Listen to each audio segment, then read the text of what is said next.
பெருமானே, முத்தமிழ் சங்க தலைவனே, தத்துவம் நிறைந்த தலி மகனே, எழுதி பொருளை மூலப்பொருளை சக்தியின் மகனே, சங்கடம் தீர்க்க வந்த கருணை கடலை கழிவுக தெய்வமே, குறிஞ்சி விழா நாட்டில் குளம்போட்ட வந்த நலாங்காக்கும் மறுமறு செல்வமே, அற்புத ஜோதியை மகமாக கிளைந்திட முகமாறும் வழி இந்த வல்லபிரான் அகமாக மடைதுரையிறன் என்றே ஜெகம் மாலின் என்று தேங்குவது இல்லாமலை இறைவா மாயையை நீக்கி மனிதர்களை படைத்து எங்களை வாழ வைக்கும் கந்தா கடம்பா கதிர்விடி வேளா கார்த்திகையா என்னால் உன்னை வணங்கிக் கொண்டிருப்பேன் என்ற வள்ளிக்கும் எண்ணா ஆட்டு மக்களுக்கும் எல்லா வளங்களும் நலங்களும் வாரி வாரி வழங்கிட வேண்டும் முருகா முருகா அப்பனே.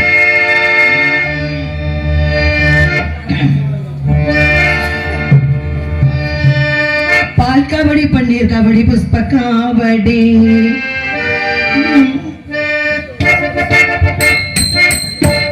பால் காவடி பன்னீர் காவடி புஷ்ப காவடி மயில் காவடி மச்ச காவடி முருகன் காவடி பால் காவடி பன்னீர் காவடி புஷ்ப காவடி மயில் காவடி மச்ச காவடி முருகன் காவடி பழனி ஆண்டி ஒன்ன வேண்டி பழனி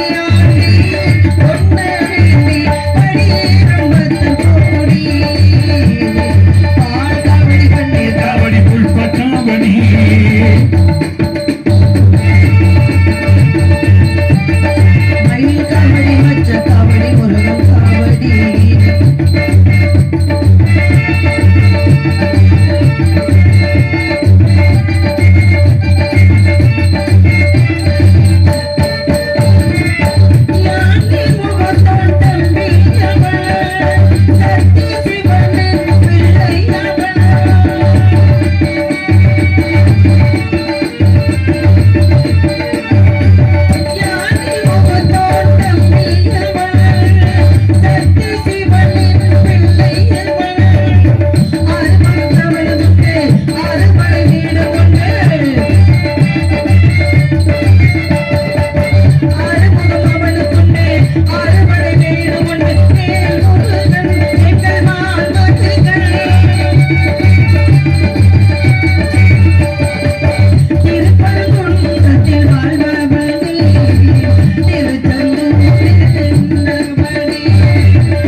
நன்றி. சத்தம் போடாம கை தட்டணும். சத்தம் போட்டா ரொம்ப டிஸ்டர்பன்ஸ் கம்மியா தட்டுறவங்க நல்ல. அதுக்கு அதுதான் அப்படி சொல்றேன். கொஞ்சமா கொஞ்சமா கேக்குது அப்படின்றதுக்காக சொன்னேன். சத்தம் போடாம கை தட்டணும். 1 2 கேட்டா நம்ம அப்படிதானே சொல்லுவோம். இருக்கட்டும். ஆமா. ஆறுமுக சரவண என்ற அருள் கந்தா கடம்பா திருக்குமரா மாணவர் குறை தீர்த்த வடிவேலா சூரவதை செய்ய வந்த சுப்பிரமணியா சண்முகா சடாச்சர சக்தி மைந்தா சங்கரன் புதல்வா முத்தமிழ் இறைவா ஐங்கரன் பின்வந்த அன்பு முருகா அறுவர் அருள் பாலுண்ட கார்த்திகையா.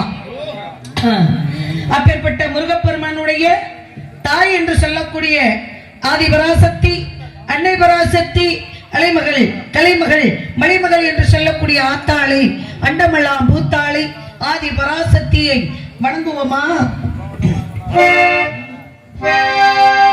வேக்காடு வாழ்ந்திரு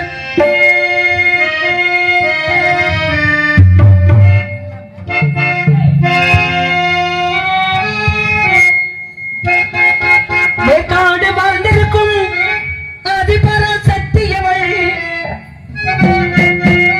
வேல்முருகன் அன்னையவள் வேண்டு வரம் தந்திடுவா.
கடைசியில முடிக்கிறேன், நீங்க முடிச்சுட்டீங்க.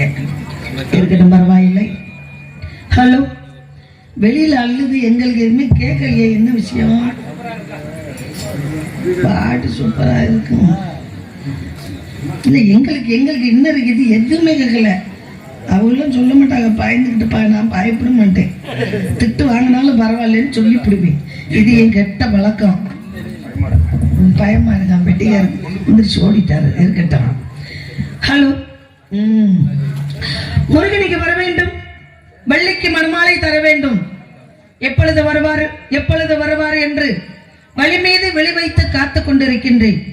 இந்த முருகப்பெருமானுக்காக 5 வயதிலே அறியா சிறுமியாக இருக்கும் வரை முருகப்பெருமான் வர வேண்டும், அவரையே மணந்து கொள்ள வேண்டும், அவரோடையே வாழ வேண்டும் அப்படின்னு நான் நினைச்சுக்கிட்டு இருக்கேன். எல்லாருக்கும் 10 வயசு 15 வயசுல காதல் வருமாங்க? ஆமாவா? வரவே வராது. எல்லாருக்கும் 20க்கு மேலதான் வரும். ரொம்ப எடுத்துக்கிட்டோம்னா 19க்கு மேல வரும். ஆனா ஆமா, 19க்கு அப்புறம் நாங்க, அதாவது பருவம் என்று சொன்னாங்க. இப்பெல்லாம் 21 பெண்களுக்கு 21 அல்ல என்றால் அந்த ஒத்தப்படையில தான் திருமணம் முடிப்பாங்க. 19, 21, 23, 27 இப்படி ஒத்தப்படையில தான் பெண்களுக்கு ஆண்களுக்கு திருமணம் முடிப்பாங்க. ஆனா எனக்கு பாருங்க, அதெல்லாம் அதையும் தாண்டி புனிதமானது சொன்னாங்க. 5 வயசுலயே வந்துருச்சு. 5 வயசுல எப்படிப்பட்ட காதல்? எந்த பாட்ட?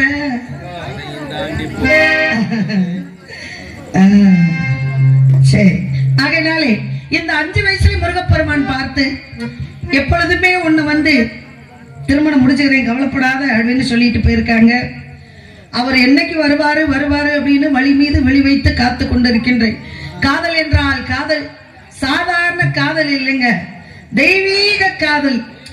அப்பேற்பட்ட காதலை முருகப்பெருமான் என்னோட மாலையோட வருவாரு. இந்த வள்ளிக்காக மணமாலை தருவார்.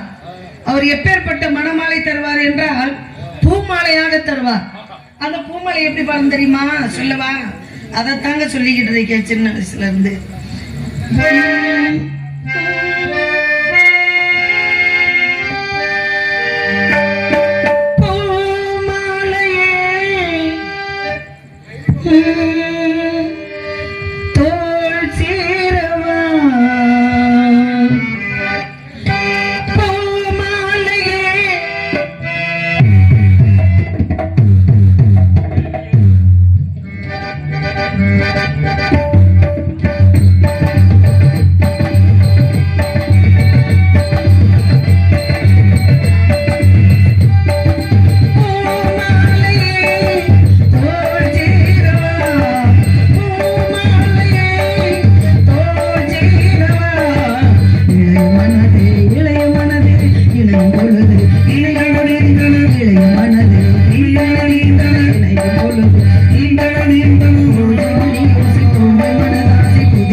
ஒரு அழகு, என்ன ஒரு அழகு!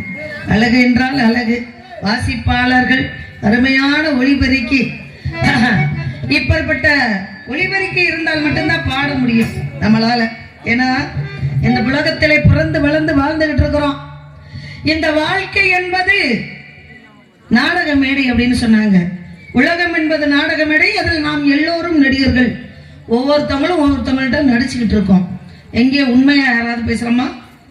புருஷங்கிட்ட எந்த வார்த்தையும் மறைக்காம எந்த பெண்ணும் வாழ முடியுமா? வாழவே முடியாது. ஒரு மனைவி கிட்ட எந்த ஒரு கணவனும் ஏதாவது ஒரு வார்த்தையாவது மறைக்காம வாழ முடியுமா? வாழ முடியாது. அப்ப புருஷன் பொண்டாட்டிக்கிட்ட நடிக்கிறாங்க, பொண்டாட்டி புருஷன்கிட்ட நடிக்கிறாங்க. இவங்க ரெண்டு பேத்துக்கிட்டையும் பிள்ளைங்க நடிக்குதுங்க நல்லா.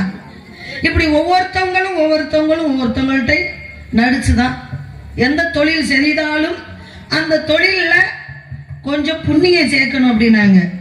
பூ கட்டுற அம்மா, ஒரு அம்மா பூ கட்டு விற்கும்.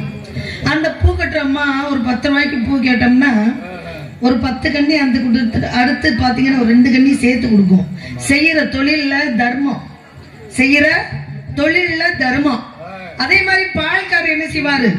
பால் கொண்டு ஊத்துவாரு.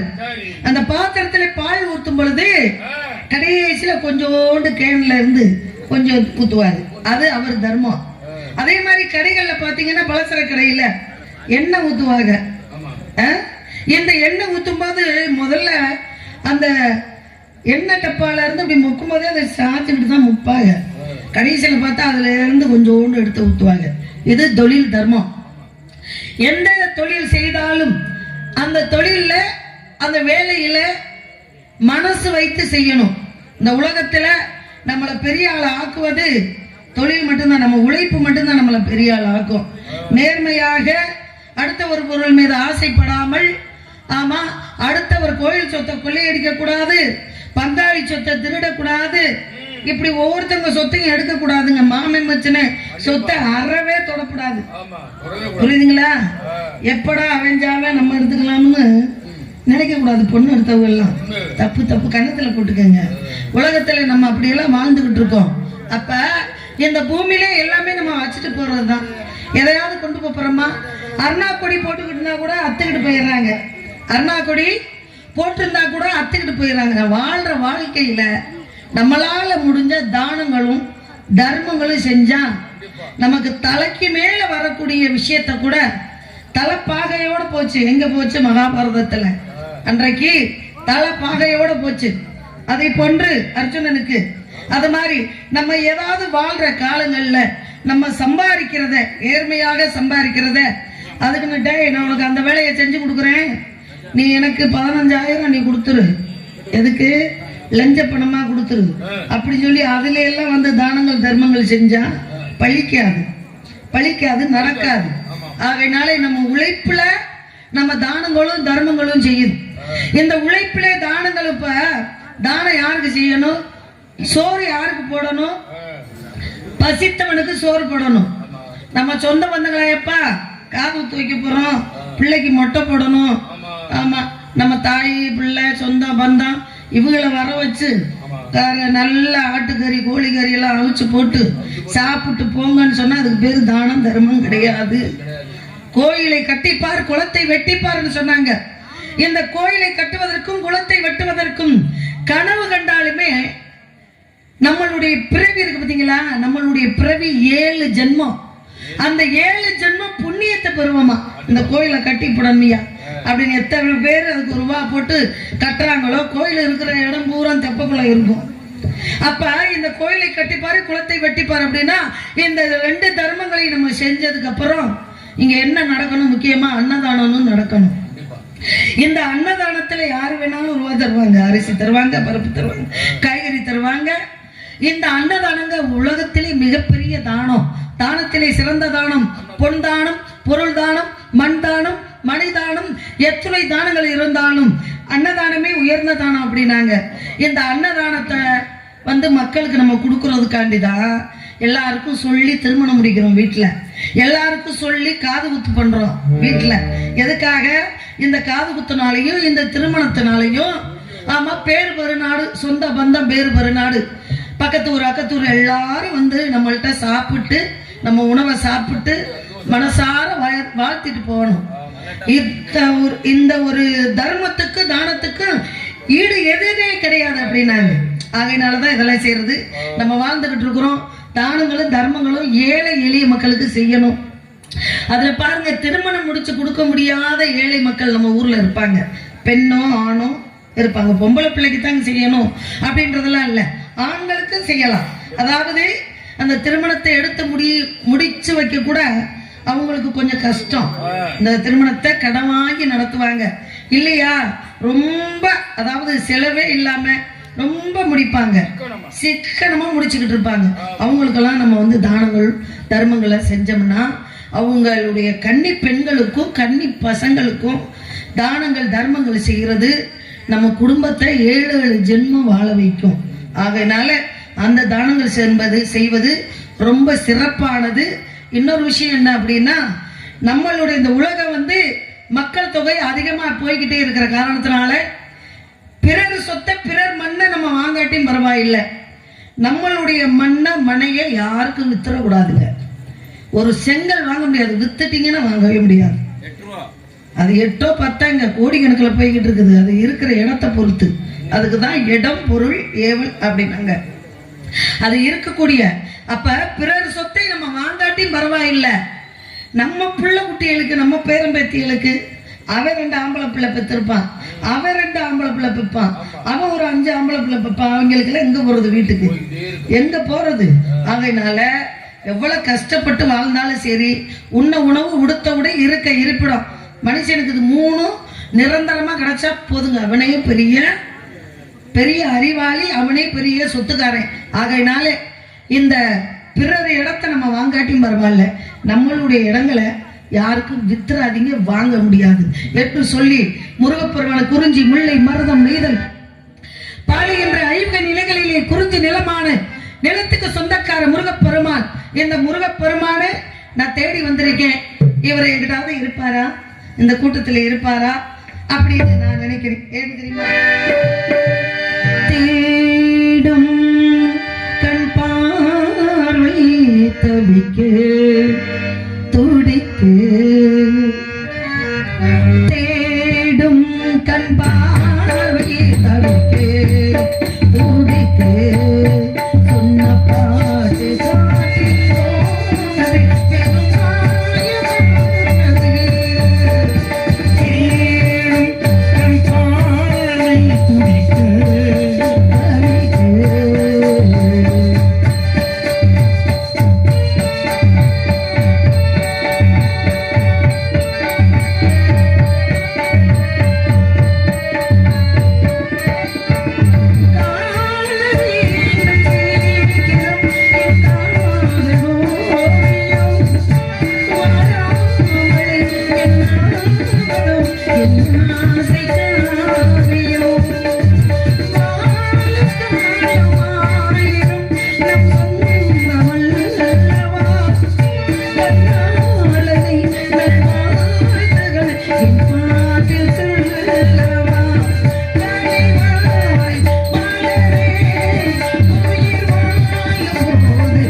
இந்த கூட்டத்துல நான் தேடிக்கிட்டு இருக்கேன்.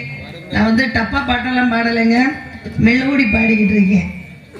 இந்த பாடலாம் இசையமைத்தது யாரு அப்படின்னா இளையராஜா. இந்த தமிழ்நாட்டுல முதல் முறையா MS விஸ்வநாதன் ஐயா அவர்களுக்கு அப்புறம் முதலாவதா ஏத்துக்கிட்ட 80களில் ஒரு இசையமைப்பாளர் அப்படின்னா இளையராஜா ஐயா அவர்கள் தான். அவங்களுடைய பாடல் வந்த நேரங்கள்லயும் காலங்கள்லயும் தான் மக்கள் மனசுல எம்ஜிஆர் பாட்டு, சிவாஜி பாட்டுக்கு அப்புறம் நடுத்தரமான பாடல் வந்தது. இந்த பாடல்களை கேட்டுதான் மக்கள் வந்து ரொம்ப மகிழ்ச்சி அடைந்தாங்க. அப்பேற்பட்ட பாடல்களை நான் பாடிக்கிட்டு இருக்கிறேன். ஏன்னா இந்த இடத்துல நம்ம வந்திருக்கிறோம், இந்த இடத்துல வந்து உங்ககிட்ட நல்ல பேர் எடுத்துட்டு போகணும், அதுக்காக தான் நாங்க வந்திருக்கிறோம்.